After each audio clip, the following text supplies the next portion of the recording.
Na reanimação neonatal não tem jeito mesmo não, gente. É na base da decoreba. A gente tem que ter aquele fluxograma da reanimação bem decoradinho, porque só assim mesmo pra gente conseguir fazer o passo a passo adequadamente, né? Então, vamos falar aqui um pouco sobre reanimação neonatal e como que a gente pode abordar esse tema, né? Como é que ele deve ser conduzido em uma estação.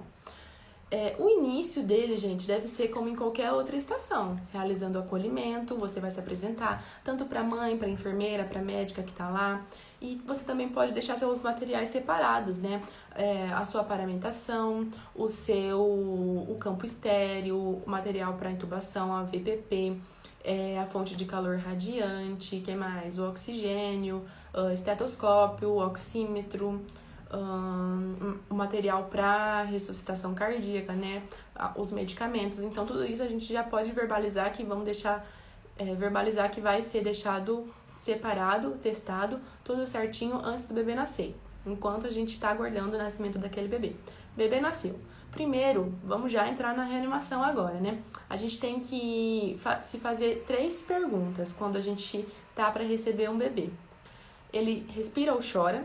Tem tônus em flexão e é a termo, maior a 34 semanas? Se for sim para essas 3 perguntas, então tá tudo bem com o bebê, a gente pode ir para os cuidados de rotina, né? Fazer o clampeamento tardio do cordão de 1 a 3 minutos, deixar ele pele com a mãe, estimular o aleitamento materno na primeira hora, e enfim, né? Secar, aquecer, aspirar as vias aéreas segundo a necessidade e assim por diante.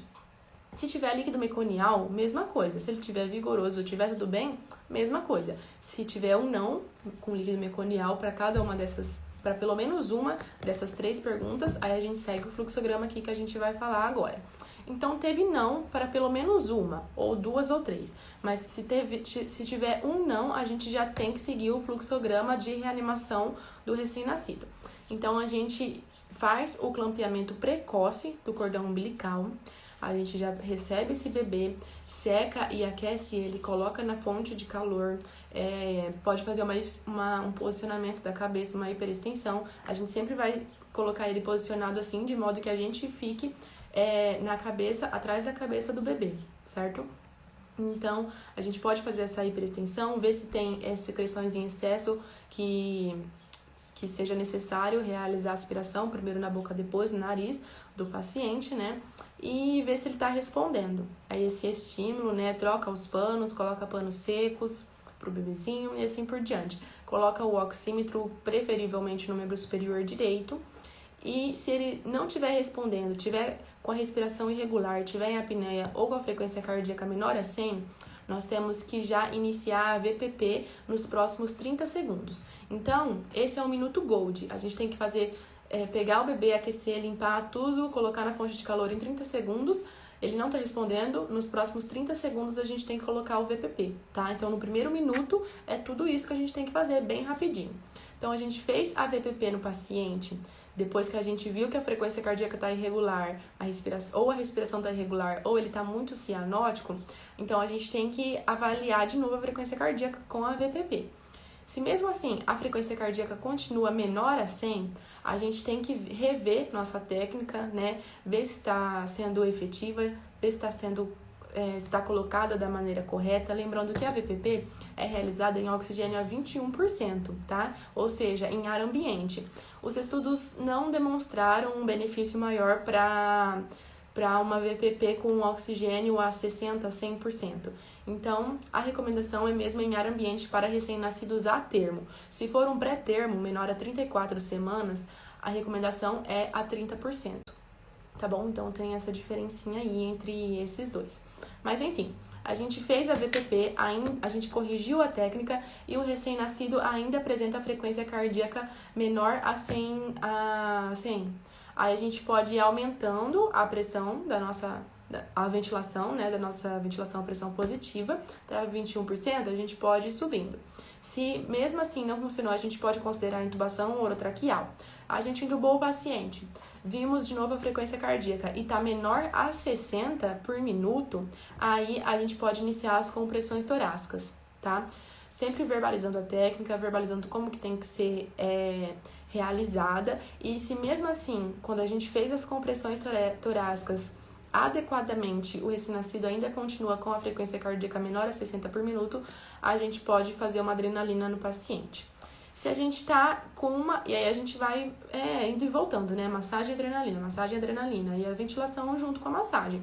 E se nesse processo o paciente está melhorando, aí a gente vai voltando o nosso passo a passo, né? Se ele está piorando, a gente vai prosseguindo no nosso fluxograma.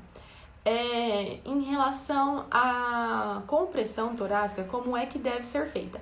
Então, ela só deve ser realizada depois, quando a gente viu que a frequência, a frequência cardíaca do recém-nascido continua menor a 60 BPM, após 30 segundos de VPP eficaz, e aí elas devem ser realizadas sobre o externo, na região imediatamente abaixo da linha intermamilar, evitando o apêndice tifoide. Então, a gente tem que exercer pressão suficiente para deprimir 1/3 do diâmetro do tórax e nunca perder o contato dos dedos, tá? Então, a gente faz essas compressões sem tirar os dedos de lá. E tem duas formas, duas técnicas para realizar essas compressões. A mais adequada é feita com 2 pessoas, na qual a gente utiliza os polegares e abraça o paciente. E o próprio nome dessa técnica já diz como que ela é feita, né? Técnica dos polegares ou técnica do abraço. Então, nessa técnica, a compressão é realizada abraçando mesmo o tórax do recém-nascido com as 2 mãos e utilizando os polegares para deprimir o tórax, tá bom? Sem tirar os polegares do tórax do recém-nascido. Então, ela é mais eficaz e necessita de uma outra pessoa para controlar a ventilação do paciente. A gente tem uma outra técnica, que é realizada por uma pessoa só, né? Quando você está sozinho e precisa reanimar o recém-nascido, você tem que preferir essa técnica, que é a técnica dos 2 dedos. Então, nessa técnica, você vai utilizar o dedo médio e o indicador da mão direita, tá bom? Para comprimir o externo do paciente e você mesmo vai conseguir controlar a ventilação do paciente. Então, quando você está sozinho, você pode utilizar essa técnica dos 2 dedos. Se você tiver alguém para te auxiliar, você pode utilizar a técnica do abraço ou dos polegares, belezinha? Você fez isso, fez a massagem cardíaca, tá fazendo a compressão adequada, né? A compressão adequada sempre no 3/1, tá? E a frequência continua menor a 60, mesmo com tudo certinho. Aí você pode partir para os fármacos, tá? Igual a gente já comentou. A concentração recomendada vai ser 1 para 10.000.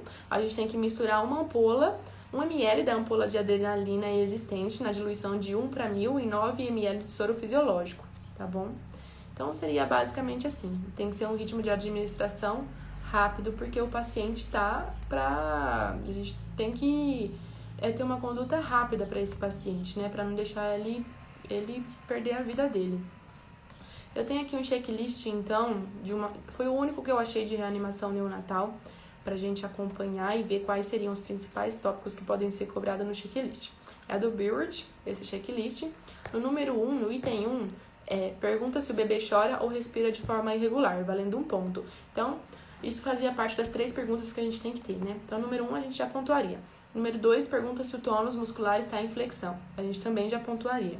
3, realiza clampeamento precoce do cordão umbilical. Então, se tem um não para qualquer uma dessas respostas, a gente já tem que clampear o cordão. 4, leva para a fonte de calor radiante, posiciona a cabeça, realiza aspiração das vias aéreas e seca o paciente com panos limpos e aquecidos, nós fizemos. 5, inicia ventilação com pressão positiva sob máscara em no máximo 60 segundos, que seria o minuto GOLD que a gente comentou. 6, realiza VPP com a frequência aperta, solta, solta, sem hiperventilar. 7, checa se a técnica de VPP está correta. 8, realiza VPP com paciente entubado. 9, inicia a massagem cardíaca com relação 3/1. E 10, a técnica correta da massagem cardíaca, né? O local e a técnica correta deveriam ser verbalizados. Então, assim, a gente terminaria o passo a passo aqui rapidinho da reanimação neonatal. Então, essas informações que eu retirei foi da Sociedade de Neonatologia, tá? De reanimação em neonatologia atualizada. E seria assim, gente, o passo a passo para a reanimação neonatal. Espero que tenha sido útil, espero que tenham gostado. Nos vemos no próximo vídeo. Boa prova, bora uma aprovação e tchau, gente!